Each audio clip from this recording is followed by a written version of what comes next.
Hello. I just wanted to give a formal response to the debate that's currently going on in our Bourbon State group.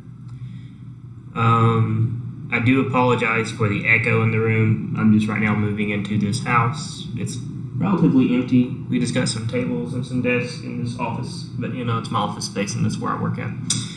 So please excuse the echo and the horrible sound quality. But that is what it is for now.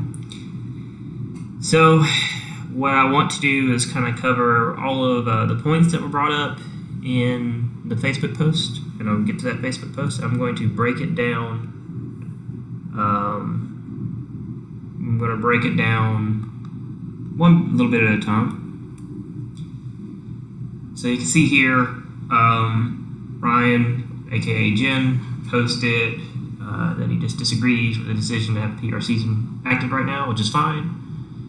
He's going to list them, which is also fine because it helps me organize my responses as well, which, that was probably the point. So I'm going to quote him. So number one, there have simply been too few events going on, especially bigger tournaments. For bigger tournaments in January and February, you have Mitch's New Year Tournament, which is age restricted, Bowser's Castle, EKU, Love and War, Glitch, and Frosty Faustings. The geography of these tournaments varies widely, so most players can only say they've attended one or two of them tops. One of the things that he brought up here was, the attendance, and I decided to break down the actual, attendance in the past, few seasons. Q1 is particularly highlighted because it's launch. It's near launch or launch. And we ended up with 109 tournaments that season. It's way, way, way bigger than anything we've ever had for Ultimate. That's on record at the very least. I went ahead and dove into most of the databases that we had and had to actually fish some out too. And then you get pre-COVID Q4 2019, which amounted to 58 tournaments, which is far less than the beginning of the year. So we already have a 58 tournament season. And then Q3, the opening season post-COVID, we saw a 70 tournament total, and Q4 topped that with 73. So the big numbers here I'm asking you to look at are the first half and the second halves. With the first half here usually being around 30 to 40, and the second half usually having about 30, 35, something like that. So that being said, I think we're in line for about anywhere from 47 to 55 tournaments this season, give or take a few, which I think is more than enough for how we're ranking. So they are, tiny amounts, but you got to consider January is empty, but February's been doing okay, and I'll get into that later. But February's been doing okay. So as for the weeklies, there have been 2 Don't Get Tilteds. EKU has been running for a few weeks. I believe Moorhead has been running for a couple weeks. Owensboro is not running. Hideaway has ran 1. Another Louisville weekly, and the other Louisville weekly has their first weekly since the beginning of January this week.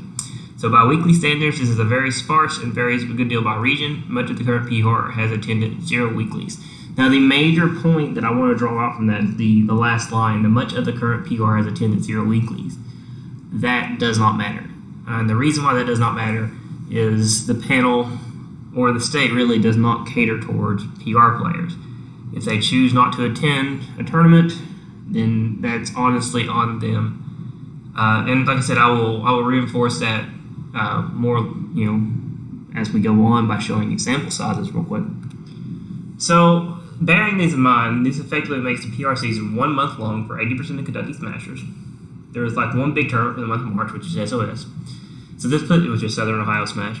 So this puts a lot of emphasis on that tournament exactly in the few weeklies that will take place for players to get notable wins and placements. What about the players with schools or jobs that have a schedule that doesn't permit them to attend weeklies? Well, what if someone can't attend SOS because of the conflict? The one big event of the season for them may now just be inaccessible. How could that player compete then with the results of the players who were able to go, or the players that were able to go to Frosty Faustings or Glitch? So, multiple answers here. First, the way Kentucky True Skill works, as explained on Twitter, is it actually controls for your attendance. So you don't have to worry about your attendance as long as you meet bare minimum. This is why Volt's probably the best example of this. The Kentucky True Skill system actually had him flagged for third place when he was in HM, but I just wasn't confident enough to really push him to be third. But the second time he flagged as third place, I was very much confident to push it. And Kentucky Skill is very good at picking up on players, and that's because it does control for attendance. So, like a sample size of 5, while it doesn't hurt you, it hurts you a little bit, but it's not like a catastrophic thing. Kentucky True Skill pads that out, and as long as your as long as your percentile placements are good, you don't have to worry about that either. So, as long as you have good tournaments and you're consistent in those good tournaments, you should be fine. Now, further, if you see here, for the amount of players attending these tournaments, you'll see they're pretty much in line. For starting at the bottom, starting at the top, you see Q1 so far. We have a median of 28 players. Now, median's a good way to measure this because of majors. Majors give heavy outliers, and right now Glitch is really pushing a big outlier of entrants right now. So you have to like median. You'll notice that Glitch is really impacting the averages for a 76 there. So because of Glitch, the average amount is 76, which is unrealistic for Kentucky. And then we have rolling median, which is more realistic of 28. We have a median of 28 players per tournament. And on average, without majors, so we only count, non-majors, it's about 27 players, which is pretty, healthy for compared to the rest of the state. So again, for Q4, averages, majors impact average, especially when you have a low sample size like Q1 so far, right? But when you have a bigger sample size, your average is going to, get back in line with the median. But the median, that's 27, and average with no majors is 29.4 for Q4 2021. In Q3 2021, you had an average of 57 players. But, again, that's with majors. A median of 33 and an average of no majors of 38. So, Q3 2021 actually had pretty good attendance compared to Q4 and Q1, but it looks like Q4 actually has a higher median. Q1 actually has a higher median average than Q4 so far, although the rolling averages does bring it down. So it's just an interesting call out here that overall tournament attendance does not seem to be mostly impacted, but we'll continue monitoring this, of course. But as of right now, we're okay. And remember that median, because I'm measuring by median, Glitch's 600 plus attendance don't really impact it except for one integer. And that one integer doesn't really throw it off that much, if it does throw it off at all. So just something to keep in mind. So that's what I have to say about this third point here. If they choose not to go, they just choose not to go. There are opportunities. So for now, a lot of players that are scrambling trying to make PR if they didn't attend the handful of events that have already taken place. Louisville has just a weekly starting up again, and I'll address that issue. Louisville players who comprise the majority of the current PR, it's questionable, haven't had access to a weekly unless they went to one of the Don't Get Tilted or EKU weeklies. They have 4 weeklies, maybe a few more if they travel to a couple per week, and SOS to try to build a good resume. That is an insane amount of pressure to put on people wanting to defend their PR spots or potentially go up on the PR. 1 or 2 bad tournaments in March may take that possibility away from them completely. I don't deny that the current circumstances, especially in January, do give 1/3 less opportunity, and that's what I'm saying about 1/3 less opportunity. At best, half less opportunity. But as long as you're consistent, once again, and you don't drop any bad losses, then you'll be fine. But let's flip that around. What if someone does get a good win on you, right? Should we not count that? And like I said, I'll push forward on that. So none of this has even mentioned the tournament's requirement for PR. Is it still 5 though the season is 1/3 of the length? Will it be lowered? What about players that are at a geographical disadvantage and can't travel too much? Like Bolt. Bolt will be fine. Will they be able to meet the requirement in time? I'm pretty sure Bolt's going to meet the requirement. Again, this is just a Louisville problem, and this is a weird thing. This is a Louisville problem right now. This is specifically a Louisville problem because there's no weeklies going on, but they are now, so you don't have to worry about it. They required to get tournament amounts for. We sometimes been 5, but we kind of settled on 4. But hey, it is what it is. What about the players? You should be able to get that easily still. Everyone should be able to qualify easily. There's plenty more tournaments. Tournaments seem to be picking back up at a regular pace. And I think people that want to do it will travel to go out and do it. No one had issues going out to Lexington in the past 2 seasons. No one had issues going to Cincinnati in the past 2 seasons. There's no reason beyond maybe your driver quitting. I don't know who actually drives in Louisville, but yeah, it might be the issue if your driver decides to quit. But no one seemed to have, like, Louisville always drove to Lexington as far as I know. That was not really an issue for Louisville. So I want to address number 6 with a couple posts I made. And the post I made, so I'll go over number 6 first. No one outside the panel had any idea if the season was going to be counted, or until yesterday. That's not true. That's actually completely false. We had to speculate for ourselves. I imagine most PR players would have tried to attend more events if they knew they were going to be counted. Some may have taken the events Some may have taken the events they went to more seriously, as well as practiced more beforehand. Ambiguity is never something that should be present within the context of the competitive season. I agree with that. It should be obvious from the beginning of the season it will count. If that cannot be determined within the first few weeks of the first month, it should be postponed and extended, in my opinion. So, if you look here, I made a post on January 24th acknowledging the COVID situation. And I said, just an announcement to the PR panel regarding Q1 22. As of now, we are still waiting to make a decision on if we will do a Q1 ranking. This will be because of the COVID situation. However, we are still tracking tournaments and placements regardless. Again, we're tracking and placing regardless. There's no reason not to take the tournament seriously. You need to take these tournaments seriously because they are being placed, tracked, and ranked still. Okay. If we decide not to do a Q1, then these tournaments have already happened and will count towards Q2. So they will count. These are all ranked tournaments. I will never desanction the tournament for no reason. If a TO wants to throw a tournament and it seems to be in line, then it's sanctioned. As long as, the TO is not like assaulting people or something, right? Or they're not putting up items or wacky rules, which we do monitor rule sets, but it's not really been an issue ever, so it's like something we never really talk about. We will come together and vote on this about halfway through February, and we'll make a post about it then. Thanks. And I had 4 interactions on that post. Now, on the same day, I made a post, said, hey all, just an interesting stat from PR history that I forgot to give out during the show. Butter is now the longest ranked player in Kentucky Smash history. He's had, made both appearances on the PR. I was, hyping Butter up, which is nice. I like hyping Butter up. I like hyping up any other players that make accomplishment. I had 27 interactions on that post and 6 comments. And that's good, because I'm glad people like to hype up their fellow players. But to say that people did not see the same post within 30 minutes of one another, because those posts were within 30 minutes of one another, is not very believable.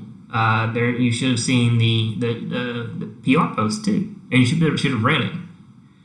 And then 2 days ago, I just made a quick announcement for the PR season. The PR season will carry on as normal and will not be delayed. The season ends on the last day of March. And we said we were tracking these tournaments. We just straight up said we were tracking these tournaments.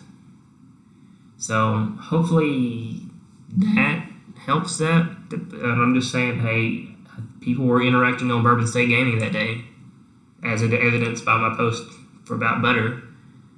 And it's clear in this post that we're tracking and ranking these tournaments that are going on still.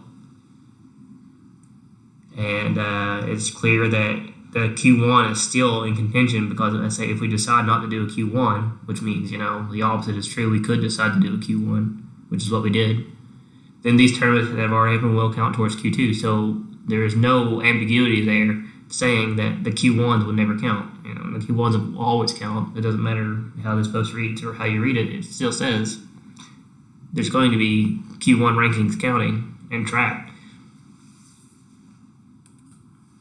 Number 7, I also think it would be a nightmare trying to rank a season 1/3 of the data. We're not ranking 1/3 of the data.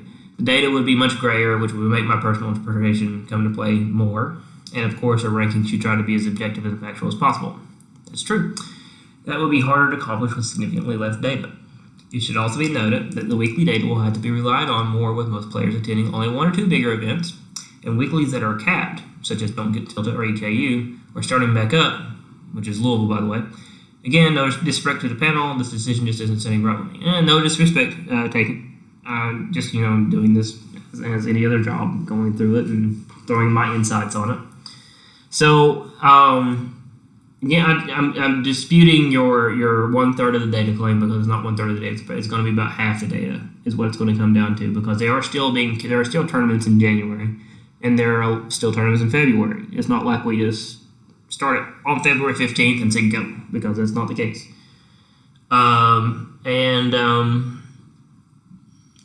The skewness, that you brought up earlier, these stats are always skewed. There's no getting away from it. And there are statistical methods being practiced and used to take care of the skewness, as well as bias that could have happened in the rankings itself. And if you watch the live streams for the PR rankings, and look at my tweets that I make occasionally, that I explain the data processes that are going on with the ranking. So, and then, Eggs post, I'm going to say one thing and then mute this. If this matters to you and everyone else who passionately supports your sentiment, why wait until after decision was made to speak up? It was clear from the previous post what the possibilities were, and that post had little to no comments. If there were a PR panel and saw no response, if I were the PR panel and saw no response to that post, I would assume people didn't care either way, which is basically how I took it. No responses. People acknowledged it. I see a few likes. Okay, I'm just carrying on with my day. There were no questions on that thread whatsoever. No engagement. And like I said, it doubly reinforced it when so many people interacted with the Butters post that I made. Didn't think February was going to be so bad in tournaments. February is actually not that bad, and I'm going to show you that in a minute. Nor did I think the panel would take until the end of February to announce it's still ongoing. We did say the mid of February. February is a small month.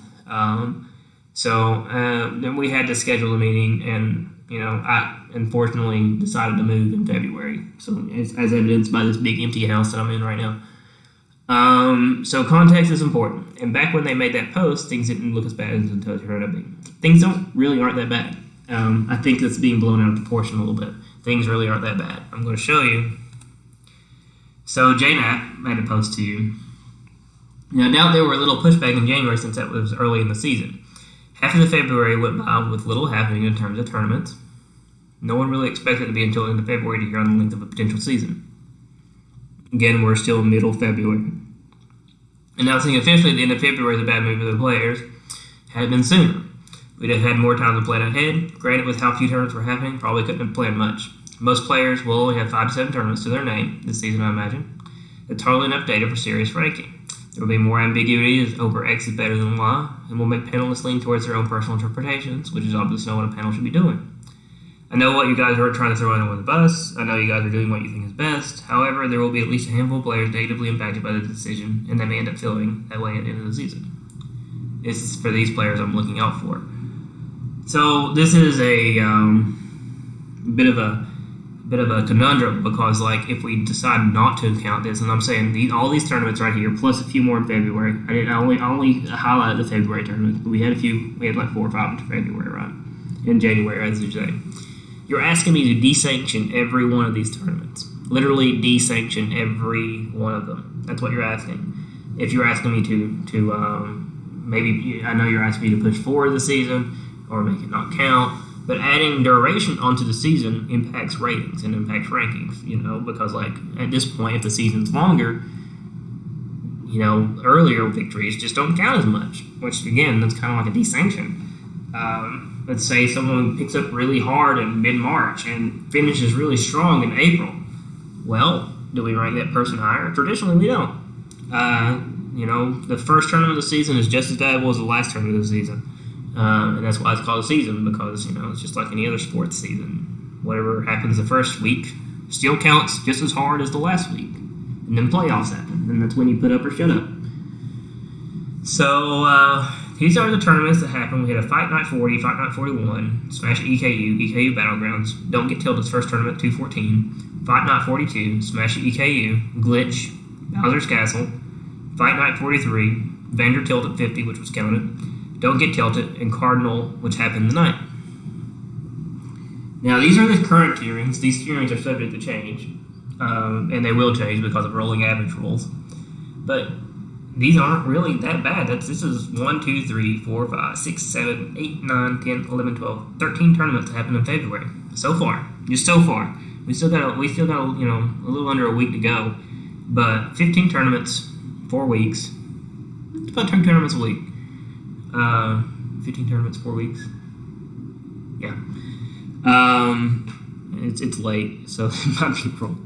But anyway, so I mean, and tournaments are picking up.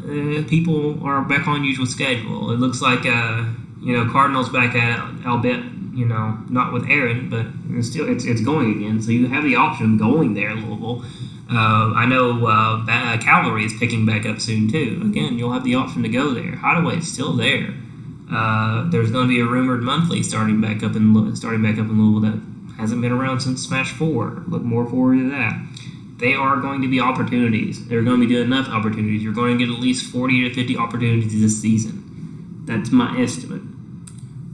So, and then you wrote the jam. I understand that you've done the same with less in the past. Just because that is how it was done does not mean it's acceptable now. The community is bigger now, so more people have to be considered and accommodated. My issue with the middle points is that you didn't seem to notice is that issues arise from the constraints of people's day-to-day lives when the season is only a month. The season is not only a month. Stop saying that. With 3 months, they have more time to squeeze in enough tournaments to qualify. It'll be hard for a lot of people to qualify with only a month to go and people have only attended one tournament. Even if they qualify, the data would still be lacking in most head-to-head records and lacking overall bigger tournaments. Head-to-head data lacking is always a problem with every season. There's always a few players that don't have any head-to-head. It's fine. RDO, for example, has almost no head-to-head. Almost had no head-to-head last season. He still got ranked. Because we're able to, factor in how players would do. Anyway, these factors culminate in an incredibly stressful competitive environment and they should be avoided altogether. It is going to be a stressful competitive environment. I'm not going to deny that, but it just is what it is. The COVID situation can't be helped. All I'm saying is the season is carried out. There will be many people that are upset with how the season was handled and forced. What harm is there waiting until April? It has to be, we went back and forth on it. Again, that harm is January and early February tournaments, in this case, would not really hold as much weight because it takes too long to get from one point to the other. And again, it loses validity. We got to cut out these seasons and quarters, basically, for things to be valid because things change quickly in the Smash community. I don't want to name drop, but I can think of at least 5 of the current PR that would struggle to qualify based on the small time frame window and them attending at most one tournament so far. It is fair to throw their most valued players under the bus. PR players are not the most valued players in the state. Every player in the state has equal value. Just because one's better doesn't mean, the state will grind to a halt when better skilled, I should say, will grind to a halt when they stop playing. PR players stop playing all the time. Someone's always there to rise up and take their place. Sometimes they're better, sometimes they're worse. But it's not true to say that they're the most valued players. And just because PR players are not attending tournaments does not mean the state should grind to a halt. What is actually going on here is a few TOs have decided to stop TOing. And in response, people are asking to hold the PR. It is really just that simple. It's like 2 or 3 weeklies. Stop doing weeklies. PR panel's not going to stop because 2 or 3 TOs decided to stop doing it. It doesn't revolve. The state does not revolve around one area in the state. The PR doesn't revolve around one area in the state either. It never has. So he got Nathan responding here, but I don't think it was ever insinuated that the season was suspended, which I agree with. I thought the panel had indicated there was a chance it may combine Q1 and Q2. We did. But never suspended. I can understand someone thinking there might be a combined season and not rushing to get more events, but there was nothing said that the panel should have led to anyone not practicing or not taking tournaments serious, which is a very good point. So you responded saying, it should have been established as president from the get-go. Unfortunately, this is an unprecedented situation, so there's no precedent. There should be no question if it's ongoing or canceled. It wasn't ever a question that was canceled. There was never a question that was canceled. It was saying that, hey, it's going to be ongoing. We may do Q1, and we may do Q1 plus Q2. I'm sure I wasn't the only one that wasn't sure what the situation was. And then Jeremy responded to you. So that's about all I had in response to it. Ultimately, I'm still listening. Want to hear what people have to say, but I'm hearing a lot from people saying, "Hey, you should still pull the trigger on the season." I'm hearing a lot from people that saying you shouldn't. But right now, I'm definitely 100% leaning towards just to keep going because I think it's mostly a Louisville centric problem because a few TOs stopped doing their weeklies and people, and then it's just that's the message that I'm getting here. So hopefully this clears everything up, and thank you.